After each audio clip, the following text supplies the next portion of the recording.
present is how we can build trust with clients while starting with picking the right performance indicators to prove it. So we're doing the usual stuff. Let's applaud Gelu and encourage him for the presentation. Hello, my name is Gelu Vac. I am a software engineering manager working for Crossover. And the topic today is performance metrics in distributed teams. Before I even start this presentation, so today's presentation will make even better sense if, for those of you who already read my article in the Day Software magazine, issue that was released this week. For everybody else who didn't have that chance, you will find it in Kirkwish. It's available there. We are passionate in Crossover about metrics, mathematics, research in production performance. And this is why we have some conclusions for you. So,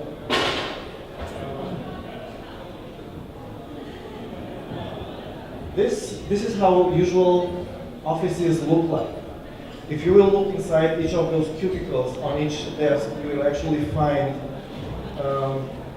small items, small pieces that will make each individual comfortable within it will make it familiar for him to work in a different place than home. So why should we do that? Companies are pushing towards this false sensation of ownership. They have this false sensation of seeing that they will kind of own you. You're like their belongings. But how false is that? Because we actually have another metric, another indicator in the labor market that is evaluating the rotation of personnel. Okay. And the thing is that our conclusion is that you can have performance without being supervised all the time. And what we believe that we should reach to is a different level of trust with employees. When talking about performance, actually we have two sets of interests. One is performance of the product, and one is performance of each individual. And it has not been established correlation, a direct correlation between individual performance and product performance unless this relationship is one-on-one, which hardly happens. Whenever this comes to teams, in teams, the performance of your output is actually the average performance of your team. So what you can do is actually train each and every single individual in your team so that they will contribute to a higher average per total. Going back, in terms of product, I actually both in product and individuals, whenever you start such a process, you need to establish the context. You need to draw the reference system in which you would like to measure things so that you can know there is a progress or not. So in terms of product, it all reduces to tools because, again, it is not. It is well known that tools are not the same. It is not the same thing to develop in Windows environment, in open source environment, towards I don't know, Linux or whatever. So first one is tools. Then establish a metric. What would you like to evaluate as a progress about our product? Set the proper goals, and inside those goals you establish baselines of how are we today and where do we want to be at, and exactly by what time can we do that? In terms of individuals, one core thing is that it's just like with players, right?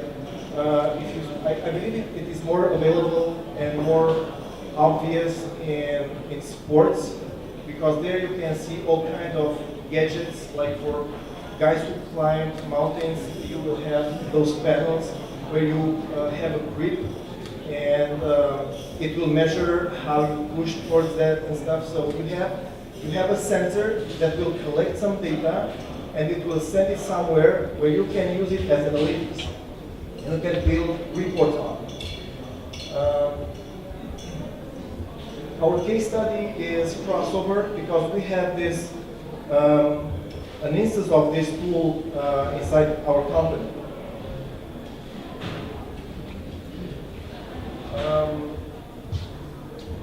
Again, the way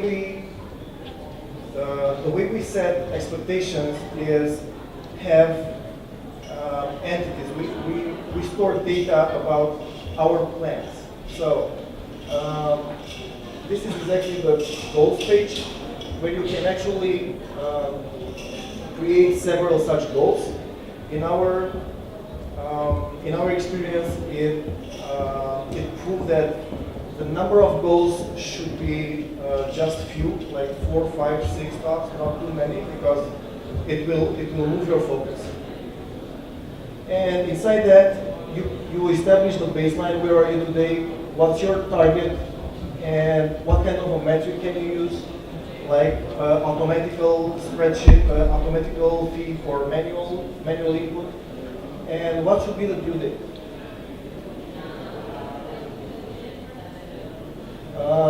Also, as in research, in heavy research right now, we have the means to do the research is you experiment, then you observe, and you try to think about whatever happened and interpret that in a way that is positive for your product. We grouped all of these observations in three patches. First one is about stuff for stars. So we have a high interest in only working with true professionals, with well-established, with performant people, good technical skills. Then in terms of productivity, we should be careful of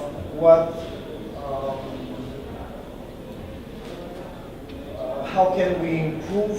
While we observe the process, we can see things that can improve the process. And improving the process has direct correlation actually with improving productivity. And then about automation, whatever you are still doing manually and can be replaced by a tool to automate it, just delegate that tool, and you keep your focus to everything else. In individual context, we are looking for alignment.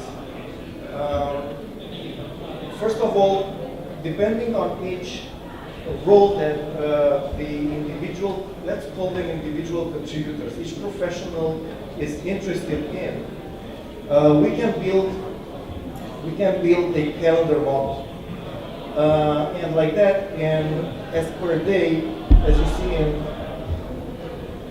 you see here, this is a per day setting, which says that about out of the 8 hours, about 6 hours and something you should be focusing on development, then a slight portion on office, like reading emails and stuff, then learning, and the bigger slice in communication, about 50 minutes per day of communication. So this is for a programmer, but if we will use a technical writer or a recruiting person, this will vary. Then for each such category, we will set the applications that will be identified as part of that group. So whenever we will do the motion study of each individual, we will know that how much time he spent and on which applications inside, according to the calendar model. So we have an expectation, we have an expected, and then we will collect it. The data collector that we are using is a built-in one. It is called WorkSmart, and it is simple as this.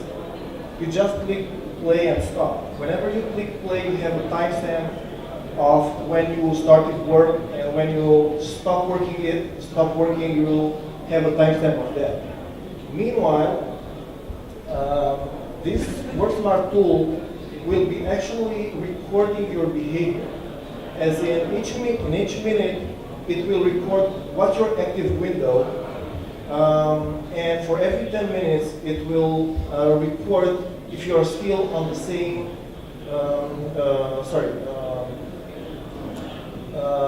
how many keystrokes have you used, and how much mouse movement have you used. Like this, we are splitting that information into three main indicators. One of them is the alignment. I mean, every minute you should be, you should only be using the applications that we capture the active window. You should be working on an application that is categorized in one or either of the groups that we established in the calendar model. The second is the intensity that you used, that you were working with us. And the third one is the focus. So whenever you're switching from one application to the other, in theory, we say that you're losing focus. You're shifting from development to reading emails to chatting, whatever. So we'll be analyzing that. As I said, this has nothing, performance in products has nothing to do with individuals, only with teams. And with teams, you need a dashboard that can be accessed online so that everybody has access to the same data in order to see the analysis, and like that they know that they have something to correct in their behavior so that they will become better professionals in our context, in the context that has been designed for this product. And here you actually can see that somebody was working a few hours ago.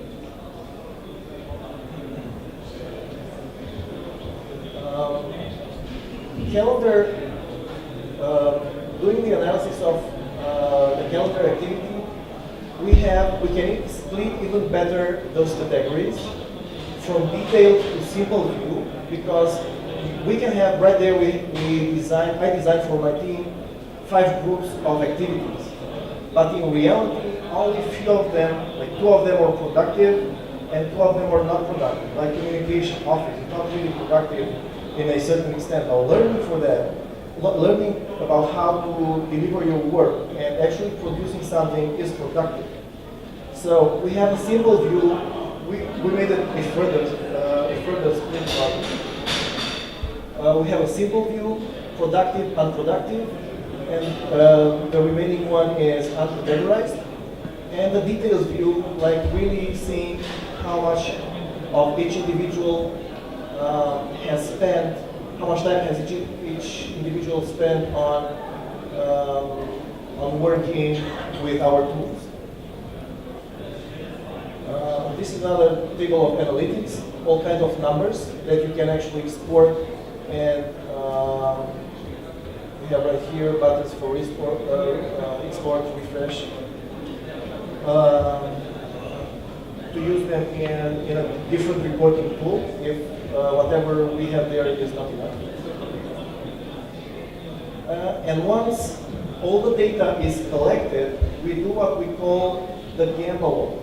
The gamma walk is do the analysis of whatever has been reported.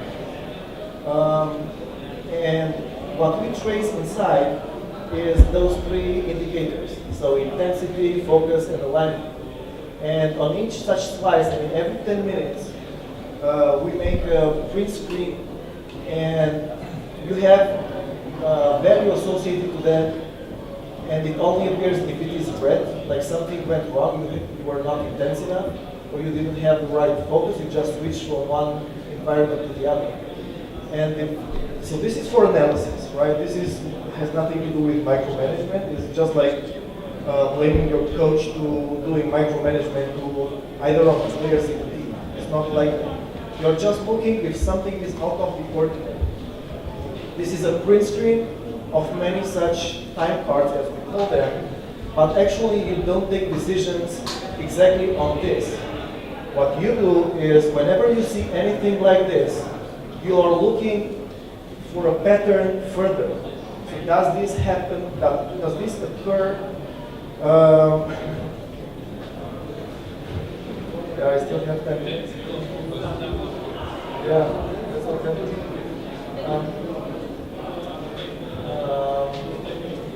If you can identify that kind of a behavior to be repeating further within the same week or several weeks, that is something that you should treat individually with that particular contributor that you have, a professional you're working with. This is for only one, and here, somewhere you should see his name, pretty by rating. Then we have the study of focus. So this is how information looks like whenever we are recording using VoiceOne. You can see small slices. This is 10-minute slice. It's 10 minutes. Here he spent like 20 minutes. And then a big pause, another 10 minutes, big pause, small pause, another 10 minutes, big pause, and then nothing. Here is a little bit better. Something in the morning and the rest in the afternoon. A lot of break here, and another dinner break. As you can see here, whenever these indicators, these recordings are like this, the indicators that we compute, the KPI that we compute, are actually colored red. This is a little bit of a better approach in working, and so this is colored orange. And the ideal that we push our professional reports is working in chunks of 2 hours uninterrupted in the same environment. And all our KPIs go to green. And in order to make this step from here to here, we use this research deep work by Paul Newport, which I recommended to you for those who have this kind of interest.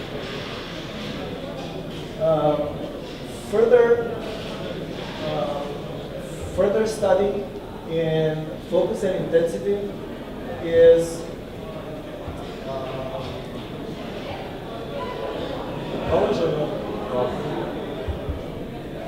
So you're trying. Here we have a recollection of about 9 hours of work in total from start to finish. Here we have about 11. So that is like your focus towards work is hard. You're trying to work hard. Only that here something, this is what we call an external disturbance. Normally you are here, you try to work. This usually looks like a lunch break or dinner break or whatever. But this one is actually an external disturbance. This is when even it even happened to me several times, like I spilled coffee on myself working on the office, or I don't know, as I work from home, my kid did something and I had to rush in and stuff like that. So this is how it looks. But again, this is not micro management of it. You don't look into it as in a narrow perspective. Okay? If this does not affect your overall KPIs, then this has actually big correlation with what I presented in the article in today's Software magazine. See here, the balance, the daily balance of your calendar model is completely disturbed because we have that much learning and that much office.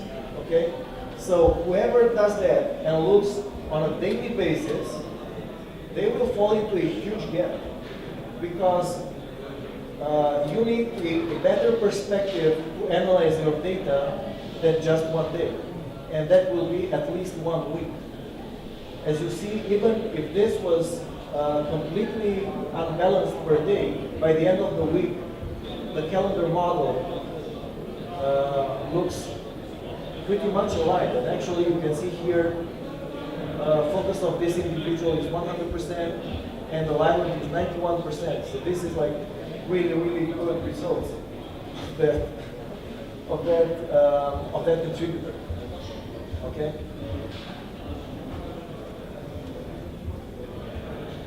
Every week, so you do measurements day by day, minute by minute. Every week you take conclusions, and as we do for product, we do for individuals. At the end of the week, we have top performance and bottom performance, and we might have increased productivity and drops in productivity, but it has not been established, not even in experience, that there is any correlation between having a top performer and an increase in productivity, or vice versa, a bottom performer and a drop in productivity. But we have to observe. We made the experiment, and we have to fill in our comments about it. If you don't have any, we don't use it.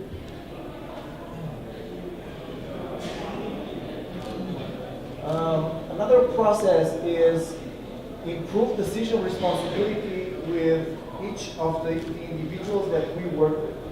So we track that on these few categories. Was that on track? Was that individual on track? Or doing the wrong thing, wrong process, needs action, too hard, whatever happened, we have quite a few of these categories. And since, for instance, this is a early representation of the work that my team did quite a few weeks ago, and the average on-track indicators were like 65%. So out of experience, again, as we are comparing with several other teams inside the same organization, we know for sure that you have to be above 60% in order to be really productive for your product. And decision maturity is whatever passes 80%. Then we have the commitment to schedule. Okay, this we use this representation in order to see potential burnout, because that will have quite an increased impact on the team later on in the recent future. And these are two types of burnout that we can identify. One is this: you are not supposed to work for 11 hours neither day. 8 hours should be okay, and only 5 days a week. This is a huge high risk potential of burnout per week. This means next week I will be expecting this individual to perform so much less and so much poorer per day, per week. And then on a monthly basis, the recollection, again, see, so 40 hours is here. Don't make decisions like you don't have enough here, or you have almost, or you have too much here per month. If you look like that, in average, you're pretty much okay.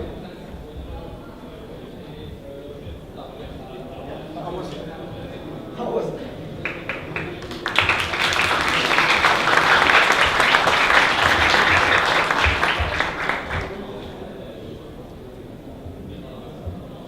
Do you have any questions? May I have a question? Questions? There's a Thank question you. here. There's a question. Thank you. I am Anna. I'm the person that actually recruited Gelu. And I'm happy Thank you to for be that. here and see the evolution and how well you do with the platform and the system. My question to you is this: working before in the regular normal way and working this way with the tracker and with all the information that gathers, is this a change for you for the better? I mean, do you feel that using this information made you a better performer, in the management, but as well for your team?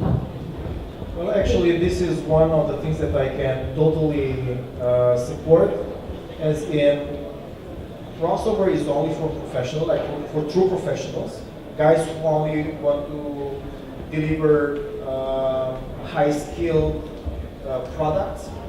This is one.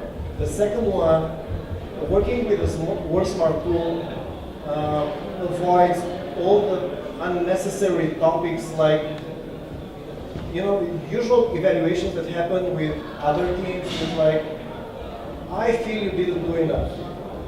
What the fuck is that? What is I feel you didn't do enough? Okay? Look at that. It's collected data. I was that much intense. I was that much focused. I was that much aligned with whatever you established to be a context of your product. So, honestly, even for motivational purposes, this is just so much better. You know, it eliminates a lot of talking that actually can cause frustration, and frustration will further on cause lack of motivation. Okay, so thank you, Gelu.